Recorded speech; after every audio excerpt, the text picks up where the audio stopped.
where you in a way have a solution over here.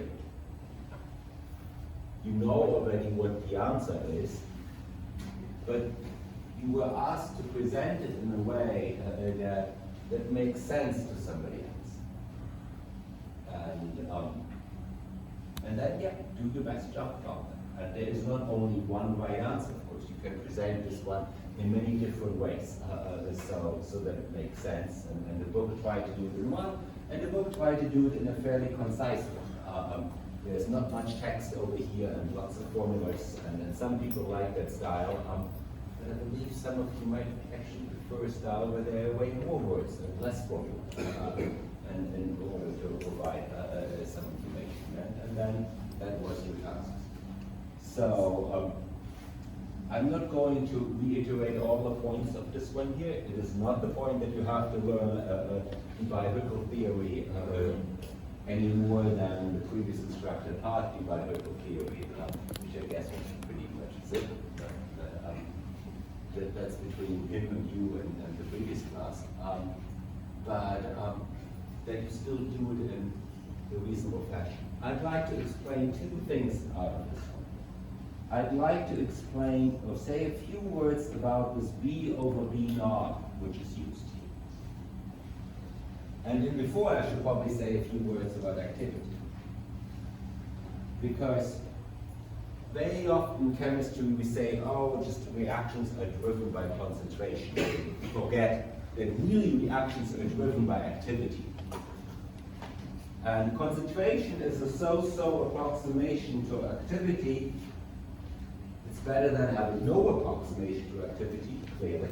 It's some sort of an approximation, but it's only an approximation. And it has a couple of problems.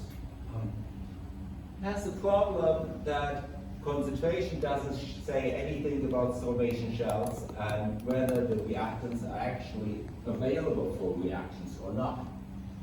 If there is a really hard sorbation shell around the reactant, then it might not be available for reactions pretty much at all, because the reactants can't find each other because the sorbation shell bounces off from each other. That's one question. Another question is that concentrations, if you express them as molarity, there is a problem with the additivity of volume. Let's say you add 1 liter of ethanol to 1 liter of water. You won't get 2 liters of it. So it's less than 2 liters what you get. Volumes aren't additive. And so molarity, which is based on volume, is only a so-so good way of expressing concentration because of this non-additivity of the volume. Molality, which is per kilogram of solvent, gives you a fixed ratio of how many atoms of the solute you have to how many atoms of the solvent you have, because the kilograms of the solvent can readily and in one very well precisely defined way transferred into the number of moles of the solvent as well, just by the molar mass of the solvent. So it is better to work with molarities than molarities, and it is even better than not using molarities, but the molarities times some coefficient which describes how active is the ion. And that gives you then the activity. Now, molality, just like molarity of course, has a unit. You can't take the logarithm of a unit. The logarithm of moles per liter is not defined. Activities have not that problem because activities are just numbers, they don't have a unit. So we can take the logarithm of activity, but not the logarithm of molarity or molality. You can say, okay, I put them all in the same units and then somehow cancels out, and might work in some cases. But what they're doing over here, they always refer the molality B to some B naught of the molality, so that they don't have the problem of taking the logarithm of molality. normality as a unit, because you can't have that normalized in something. The next part is then here by Höckel. We are not going to talk about it. And then they come up with this formula down here in the bottom. Why on earth would they write the formula in this way? The reason for that is that if they write the formula in this way, it becomes a linear formula. It is something which you kind of have control about. You can control what is the root of your molality normalized by some normalization constant for the molality. That is something which you can control. And then C might be not that you're controlling it because it's all this complicated part in it, but it's a constant. And then here you have an offset. And then here on the left-hand side, there is again something which you know, the voltage of the cell that you measure, and some kind of, you control the temperature, R and F are constants, and V over V naught is again something which you can control. You control the voltage. So you have on the y-axis something which you know, and you have on the x-axis something that you know, and you put the equation in a way that it becomes linear. Linear in what you plot here. This is a root. You don't want a root, you want to have it linear, so you put the root on the x-axis of it. And in the root it's linear. And then you can just make a line. You don't need to have any computer for fitting curves, but you can draw a line in, especially in the old days where you didn't have a computer to fit stuff for you. And the ability to make a straight line is important. Now, why do you need a fit line at all? You need a fit line at all because if you want to express the property of the material, its standard potential, then you don't want to express that in terms of what is the concentration, what is the interaction between the solute particles. You want to express that really as a property of the material. Getting all the interactions and all the variations of activity as you have more and more ions in the solution, and the solvation shells crowd each other more, and there's a competition for partials for the solvation shell. So you want to get it all out. You don't want to have that be part of your standard potential. And so you say the standard potential is really the potential I would measure if I had only one particle in the solution, and everything else would be solved, which is practically the concentration of zero, right? But the real problem that at the concentration of zero you can't measure anymore, because if the concentration of zero, there's just nothing to measure. So what the whole thing over here is about is that you try to establish what is the voltage of the cell at zero concentration when the activities are the least important, when you have the least interaction of solute particles with each other in the solution. And so you want to extrapolate that to a concentration of zero. And that's what you're doing. The root of the concentration goes to zero if the concentration goes to zero. And the factor of 10 to the 3 over here is because you probably work per liter and not per cubic meter.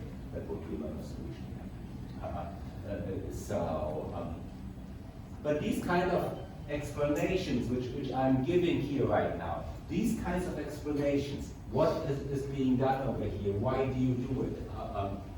That is what kind of is the understanding of something like that, and something like that.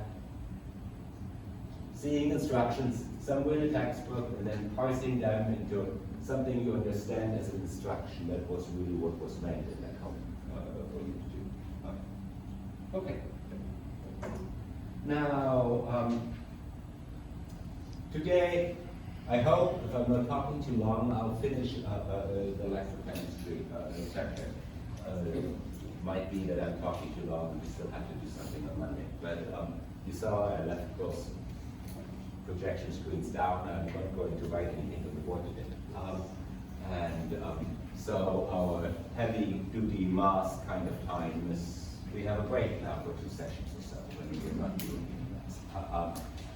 And I know several of you appreciate it, and I can understand that. So there will be constantly in this class some periods in which we'll do a lot of math and a lot of thinking that way. And somewhere I'm just going to talk.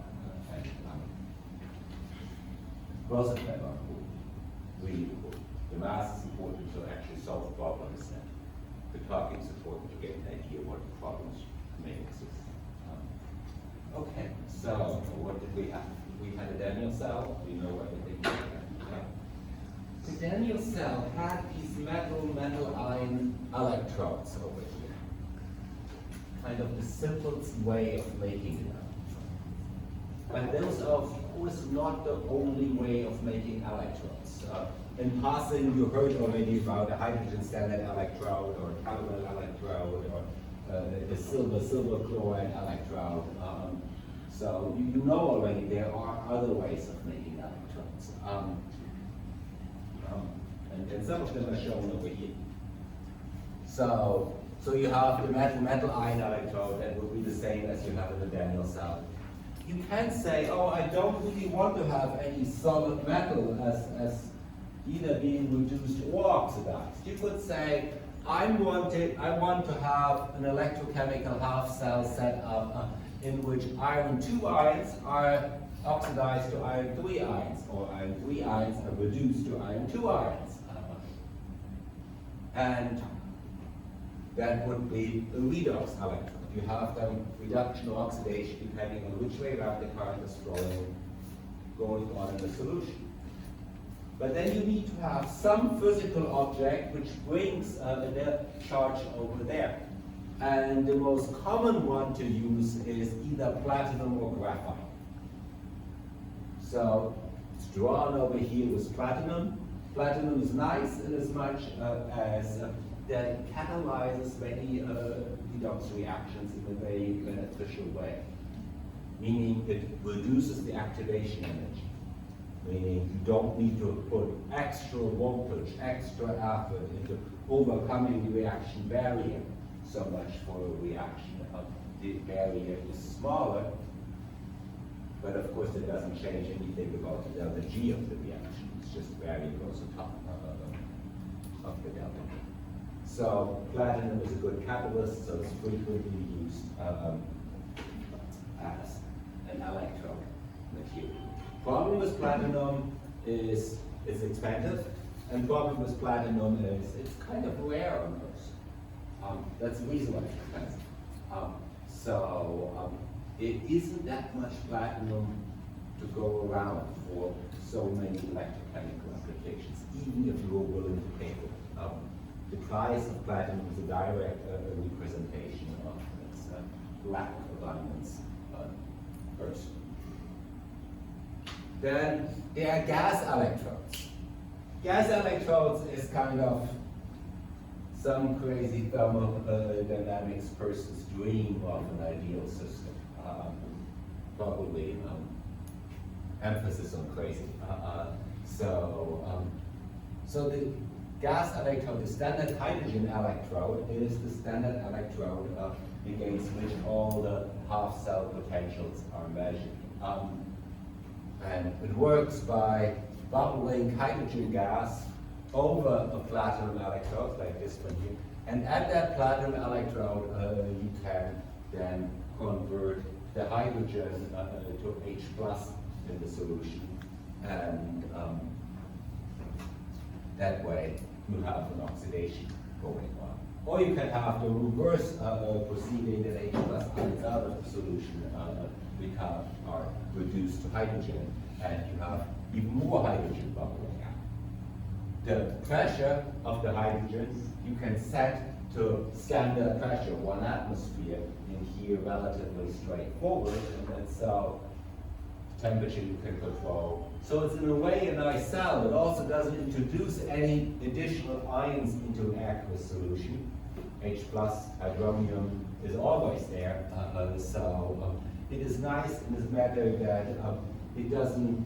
It's really good for setting up a reversible cell. You can essentially dump that into any cell and it will not produce new ions, so it's not a problem in that way. But it is, of course, completely impractical. You don't want to work with hydrogen gas on a regular basis if you can avoid it.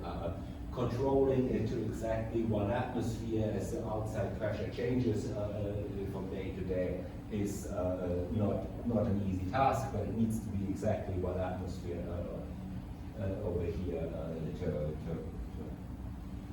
to be at standard pressure, and you will need to the concentration of H plus, the pH of the solution will need to be controlled. It is really just something which people thought out. It's so easy in a way. Conceptually, it's so pretty to do it that way. No extra ions. But from a practical perspective, it's just not there. So you probably can't really find any photos of standard hydrogen electrodes because just nobody uses that. You find photos of the people trying to set one up for classroom demonstration, but that's not it. It's really only something which exists in textbooks that was used and not here. And of course, conceptually, you don't need to use hydrogen over here. You can use any other reactive gas. You can use chlorine gas or whatever, and then say what is the standard potential for them. Conceptually there, practically not there. A more practical electrode, half cell, is here a silver chloride. So you probably all know from Chem 1 that silver chloride is not soluble. It's one of the very few chlorides which precipitate. And so if you put a piece of silver in a solution, and that contains chloride ion, like potassium chloride solution, and you oxidize the silver chloride will form, but the silver chloride is a solid which precipitates on the surface here. There will be no silver ions in the solution. So the only thing you really do is you change the concentration of the chloride ions in your solution over here when you run the cell. And chloride ions are by and large fairly benign because there are very few materials which form insoluble chlorides. And so that's actually fairly frequently used. You can use as a platinum to take electrons out of here because there is no catalysis going on the surface of the platinum. It doesn't need to be platinum, it could be graphite or many other materials as well. And then there's a calomel electrode, which I'm showing here, and it's also on the next slide, so it's the same thing as in previous. And that is a very frequently used standard electrode. So there is an established standard potential between the calomel electrode and the hydrogen standard electrode, and so people use in practically the calomel electrode and then convert it with this standard constant of voltage between the calomel and the hydrogen electrode to values reference to the hydrogen. The calomel electrode is also something really old. These days people would not start building something which uses a lot of mercury in it. But 50 years ago people were, or 100 years ago, people were admiring mercury for its beauty maybe, but not so much being concerned with its toxicity. So in a calomel electrode you have liquid mercury, and you put some potassium chloride in it, and you will form some calomel, some mercury chloride in it. And that is what proceeds. It's just the same concept with silver chloride, that the mercury chloride is a solid and will not run away. You will not get mercury in significant quantities dissolved in the solution. You put a saturated potassium chloride solution in here with some potassium chloride powder or solid still around, so that it will always be the saturated solution, even if some chloride gets into here and some more potassium chloride will dissolve, and you will always have the saturated solution in there. And then finally, you have a porous plug over here, or a salt bridge or something, which allows ions, potassium and chloride ions, which by and large don't offset electrochemical cells, to go out and go to the other half cell. So this is one half cell, and then if you wanted to measure what is your electrochemical potential, what is the standard voltage of iron over iron 2 in the solution, then you would connect that, like the metal ion solution you were interested in, via the salt bridge to your canonical electrode, and then you can measure. You always need two half cells in order to make a full cell, one half cell and another half cell to make a full cell, to have two different voltages there, so that you can measure between something. Voltages are always measured between two positions, they are not the voltage. Okay, canonical electrode. And then you connect it. The typical way is to use a salt bridge. That's the easiest way really going about it. Salt bridge would be a container, a U-shaped kind of tube over here, also open on that side.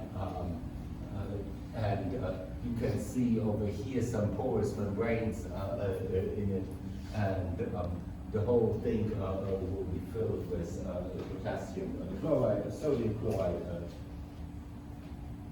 solutions. The reason why potassium or sodium is that potassium or sodium, it's very hard to reduce them. Most reactions, they're just spectators, they won't participate in any other reactions. They are just, as an ion, as a K plus or Na plus, they are very inert. They don't react, and so even if some of them reach out, not a problem. And same with the chloride, unless you work with mercury or silver or a few other elements, it will not precipitate with chloride. Chloride ions don't affect that reaction. And often you try to gel the potassium chloride or sodium chloride solution using agar or something, gelatin essentially, to make it not prevent bubbles from forming, make it a little bit more rigid. And you fill it in from up there, and then you have inside there, and then you dunk it on one side in the solution, on the other side in the solution. That way you bridge. You don't want, those are for electrochemical measurements. You don't want to have a lot of current flowing through these ones. Just enough that your voltmeter, whatever current is flowing through your voltmeter, will equilibrium.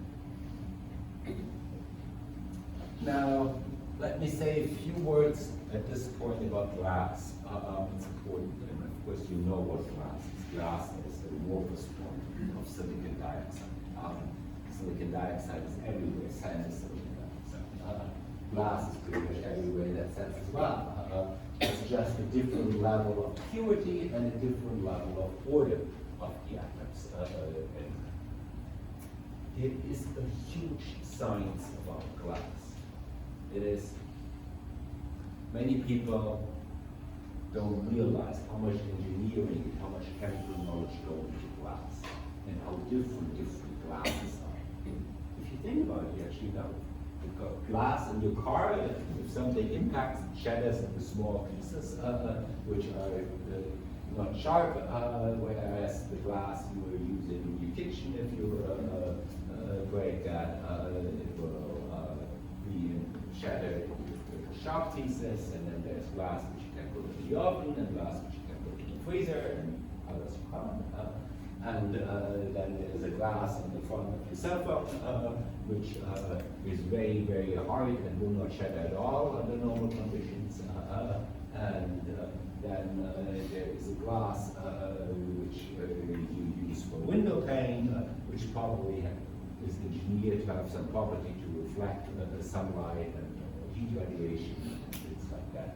And then there is a glass which you have in fiber optical cables, which make the internet work across the oceans, and maybe even to your house, and many other ways of glass. And they are all different. There have been people invested in engineering glass for a very, very long time, not only from old Egypt until now, but also in a very modern industrial technological way. There's lots and lots of engineering going into glass. Much of that is done in places like Silicon Valley, in places like upstate New York, where Corning is a city, and where many glass manufacturing is going on. And there's still a lot of work being done improving glasses for various applications. And one application of glass can be that it's actually chemically reactive. So glass is not always inert. Glass can be made so that, for instance, it likes to absorb H+ ions in its volume. If you put it in a solution which has H+ ions in it, then it will get those, try to draw the H+ ions inside the volume of the glass. You can make glasses like that. You can make also glass to try to do that with lithium or with any other reactant if you functionalize them. Now, why would we do that? That is how glass electrodes work. Now, if you have a glass electrode, you have maybe a silver wire just to get something moderately inert, which is in a potassium chloride solution, and then it has a silver chloride tip over there because this chloride solution in here, when the silver would do any electrochemical reaction, the silver would just form silver chloride on the front over here. No silver ions go into solution. That way the silver is kept in the wire. And then if you have a glass on the front of this bulb over here, which likes to pick up H+ or hydronium ions from the solution, then of course this glass bulb here is going to be charged positively because it's picking up positively charged ions. Which means then that this silver chloride is at a location, this electrode is at a location that is surrounded by positive charge. If you're surrounded by positive charge, the voltage at your location is pretty positive. So it is not really a change of the electrochemistry which is occurring over here by this glass bulb over here being positively charged. It is that a voltage is created over here by the surrounding, by the positive charge up of the glass surrounding. Now you can't measure a voltage with one electron. You need always two electrons. So that's where we are going, the pH sensor. In the pH sensor in the middle you have exactly what I was describing here. The bulb, which is getting positively charged, and the silver chloride element, which is a half cell, which allows you to put a meter to it, which measures, on the one hand side, of course, what is the standard potential of silver chloride, but also what is the positive space charge you have over here, made by all the positive ions coming into the glass. And then you have a reference electrode, which is over here, which is not inside the glass bulb, which is also again in a potassium chloride solution, silver chloride element in a potassium chloride solution, which has then some sort of membrane which also allows it access to the solution. So if you had no H+ in your solution, no H+ would be on the sensor, on the glass bulb over here, then you would have the same voltage between here and here, zero voltage. But if you have lots of H+ ions in the solution, those H+ ions will be absorbed by the glass. It creates a positive voltage here in the middle, and you can measure the positive voltage by measuring the difference in voltage between these two silver chloride elements, half cells. And that way you can measure the pH value, how many H+ ions were in the solution by an electrical measurement. What really does a job for you is the glass. The knowledge how much positive charge will the glass pick up as a function of the concentration that you have in the solution. So you can probably understand why there's lots and lots of engineering still going on into glass, because wouldn't it be nice if I wanted to know how much mercury is in my water or how much chromium is in my water if I just had a glass which picked up the chromium ions, and you can have then directly a measurement what is the concentration, which has high specificity and high selectivity for a particular kind of ion. Or wouldn't it even be nicer if I were to come up with some chemistry which functionalizes my glass over here, which then allows whatever else analyte I'm interested in to come onto the glass, deposit a charge onto the glass, and then be measured electrically. Maybe the blood sugar level also could be measured. Lots of things you could imagine bringing charge onto the glass and then being directly measured just by putting any voltmeter to this small voltage. So you can see that if you want to make modern sensors, then understanding electrochemistry and understanding glasses and the way you can modify glasses or functionalize glasses becomes really, really important. And a task where many, many chemists, also many chemists here in Southern California work on. Lots of the biomedical industry around San Diego and south of here is concerned with sensors. And sensors, the easiest way of getting a sensor is that you can just measure voltage on it. So if you find ways of functionalizing surfaces to create a voltage specific to your analyte, specific to the concentration of the analyte you were interested in, you are the winner. That's the easiest way of measuring. So, homework, for instance, I'm going to assign the homework on Monday, but homework for write this in the UCAC convention. So the next thing I would like to mention is what people call the electrochemical double layer. It's a complete misnomer in my mind. It's just like an electromotive force. It's not moving, it's not a force. Why do you call it that way? Electrochemical double layer, nothing double about that layer.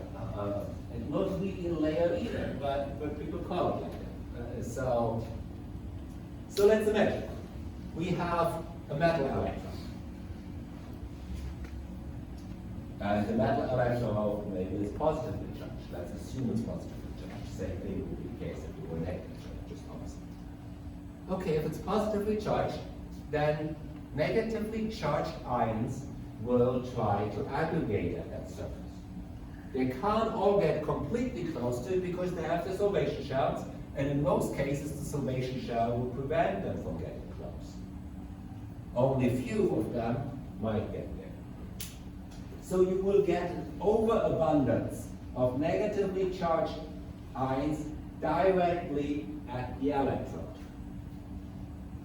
You have a high concentration of negatively charged ions directly, really on the atomic layer directly, like 1 nanometer or so away from the electron. And they screen whatever positive charges there are in the electron. Maybe not totally, but to a great degree. Meaning that if you get asked what is the voltage here, even 5 nanometers away from your electron, it might be completely different than the voltage of the electron, because you have this negative layer surrounding the electron. So the voltage inside the solution is a different voltage than the voltage at either of the two electrodes in an electrochemical cell, which might be sticking in that solution. Because each of the electrodes have an electrochemical double layer surrounding them, in which they aggregate one kind or the opposite kind of ions, which screen the voltage which you have on that electrode, so that you have somewhere in the middle between them, but not precisely in the middle, depending on the activity of the ions, the solvation shells of the ions which you have present, and so on and so forth, the voltage in the solution. So typical, if you want to do electrochemical measurements, you actually need 3 electrodes. The working electrode and the reference electrode.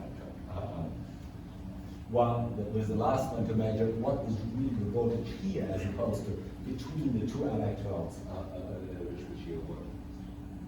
Now you could then imagine that if you have a negative layer here and the negative layer overcompensates the positive layer, then you get another positive layer on the outside, and then you have the double layer. But often that's just not the case. There is no double, there's just a single. Still, it's called the electrochemical double layer. Even if there's a double. Okay. Electrochemical double layers have attained lots of interest over the past decade, 20 years, something like that. I think I mentioned already something to you, and that is when I grew up, batteries used lead. If you want to have a large battery, more than I could have on my Walkman, then it was a lead. And lead is really heavy. I brought you actually lead ring today, because I don't know whether, whom of you ever lifted a lead ring? One person, one brave person. It was hard for me to imagine how heavy this thing really is. So I'll pass it around. If you don't like, don't take it. Don't drop it on your feet, please. It is heavy. It is just this kind of weight. I put it in a Ziploc bag. Don't break it. I have some obviously in case it happens, but it is heavy. And that is how heavy batteries were. So, yes. So that is kind of the way in which you were storing battery charged there. It is ridiculously heavy. It is heavier than you think it is. And compare that to a piece of wood of that size. A piece of wood is essentially carbon. Yes, there's some hydrogen and some oxygen in it, but it's by and large, a piece of wood is a piece of carbon. And carbon is still twice as heavy, or actually 3 times as heavy as lithium. So, if you're going down in the periodic tables, things get really, really heavy. We don't see them in our everyday life very frequently, and so we don't appreciate it so much. Mercury is right next to gold in the periodic table. If you had a bar of gold, it would be that heavy as well. It's also where platinum is about. If you had a bar of platinum, or a grain of platinum, it would be that heavy. Don't believe in the movies where people just move gold bars so easily. They are really, really heavy. Now, if you went to, say, uranium, that would still be twice as heavy as that. So, there are really, really heavy things in the elements if you go down in the periodic table. And we just never encountered it. Except if we wanted to store energy. For some reason, we put in our car something that heavy, and literally car battery is about as heavy as that, to store energy. And that is, of course, a stupid thought if we think about moving it around all the time while driving. It would be much nicer to have something like it. Would also be nice to have something which doesn't consist of land, because land is quite toxic. And it would be even nicer to have something which would be even bigger, and still not heavy and store charge. So one thing about storing charge people thought about and use as well is supercapacitors. Supercapacitors are capacitors which really work by this electrochemical doubling, where we are saying, oh, we apply voltage, and of course over here, and because of that we get so many negatively charged ions over there. If I make a lot of surface area of my electron, a lot, very, very porous surface, then I can have a lot of ions at my surface. And if I have a lot of ions at my surface, then I have a lot of charge stored over there. I can store a lot of charge in the supercapacitor through those ions being at the surface. There is no chemistry going on in the supercapacitor. It is just the ion being at the surface or not being at the surface. No chemical bonds are formed. No redox reactions take place. And the supercapacitor works by just moving those ions away from the surface. Meaning the supercapacitor might not have so much charge stored in it because the bulk is not really used for charge storing, only the surface. But the ions don't need to travel very far in order to release the charge. They just need to get out of the double lane. And so a supercapacitor is a way of storing a sizable, not huge, but sizable amount of charge, which is available very, very quickly. Like for instance, if your phone wants to run a flash, the flash in your phone takes only a fraction of a second, but it needs to have a lot of power for that fraction of a second to make the light so bright. Perfect application for a supercapacitor. Really poor application for a battery. In a battery, you would have to have ions move through the semipermeable membrane or from the graphite to the cobalt oxide or so. That's a lot of distance the ions need to travel. They can't provide so much energy at so short a time. The ions need some time to move. Supercapacitor not a problem because you only move out of the double. So this is a way of storing a moderate amount of charge and for very quick release. Then we looked at batteries. In batteries, it's somewhere intermediate. You get a larger amount of charge stored than you have in a capacitor, but it's also available only slower. Now let's go all the way to the other side. If I want to have an electrochemical system which stores a lot of energy, but maybe doesn't offer it very quickly, then maybe the fuel cell is what I want. The fuel cell is just, again, a system in which you separate the oxidation and the reduction of a redox reaction at different places. But it's different from a battery in as much that in a fuel cell, you have a fuel which you consume. It's not a closed system with regards to the reactants as a battery is. Everything is contained in the battery, nothing leaks out, at least not strictly. In a fuel cell, you have a fuel which you bring in. Most commonly, you think about hydrogen for fuel cells, but there are also methane fuel cells. And you bring in oxygen as the oxidizing agent, just oxygen from the air, really air. You bring in, but you use oxygen from the air. And that way, you have oxidation reaction going. Hydrogen is oxidized to water, for instance, in your fuel cell. But the two half reactions for that are separated. On one side, the hydrogen makes H+ ions, leaving electrons, 4 electrons. Those 4 electrons go through a wire, go through your load, go somewhere else, where the oxygen comes, reacts with the hydrogen ions, and makes then water. Thereby, for that property, picking up 4 electrons. The energy which is released in this oxidation of hydrogen, in the formation of water, in the combustion of hydrogen, is not heat, but it is the electrons moving from one side to the other in the wire, so you can drive a load with that. So it's not a combustion really, because you separate its phase just as in a battery, the reduction and the oxidation reaction. Here you have the oxidation, here you have the reduction.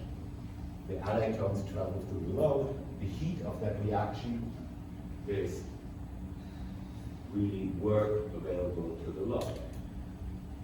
Now, the nice thing about it is, you now can have a hydrogen tank somewhere where you store your hydrogen, or a methane tank if you have a methane fuel cell, where you store your methane, and you don't need to have it kind of inside the battery. You have a separate tank where you store something, and so you can have more capacity stored.